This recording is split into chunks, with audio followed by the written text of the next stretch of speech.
ప్రధానమంత్రి నరేంద్ర మోదీ, కేంద్ర హోంశాఖ మంత్రి అమిత్ షా, కేంద్ర మంత్రి కిషన్ రెడ్డిలపై కాంగ్రెస్ నేతలు ఉపయోగించిన భాష అత్యంత దారుణమని, అది కేవలం అవమానకరంగానే కాకుండా ప్రజలను దిగ్భ్రాంతికి గురి చేసిందని కేంద్ర సాయ మంత్రి బండి సంజయ్ ఆగ్రహం వ్యక్తం చేశారు.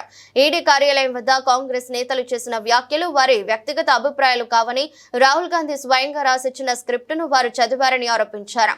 తమ పార్టీ నేతలపై కాంగ్రెస్ నేతలు రాజకీయ దివాలా కోరుతనంతో అవమానకరంగా మాట్లాడారంటూ ఆయన తీవ్ర ఆగ్రహం వ్యక్తం చేశారు. కాంగ్రెస్ నాయకుల ప్రవర్తనను తెలంగాణ సమాజం నిశితంగా గమనిస్తుందని అన్నారు. చేసిన వ్యాఖ్యలకు రాహుల్ గాంధీ, కాంగ్రెస్ పార్టీ వెంటనే క్షమాపణ చెప్పాలని డిమాండ్ చేశారు. దేశమంతా చిత్రీకరించుకుంటుందన్న నిరాశ కావచ్చు, లేదా దేశాన్ని ఇంకా దోపిడీ చేయలేకపోతున్నామనే పేరాస కావచ్చు, కానీ వ్యక్తిత్వం, వివేకం మరిచి ప్రధానమంత్రి స్థాయి వ్యక్తిపై తీవ్ర వ్యాఖ్యలు చేయడం దారుణమని బండి సంజయ్ ధ్వజమెత్తారు. వారి భాషా తీరును చూస్తుంటే 2029లో కాదు, మరో యుగం గడిచినా ఆ పార్టీ అధికారంలోకి వచ్చే అవకాశం లేదని ఆయన విమర్శించారు.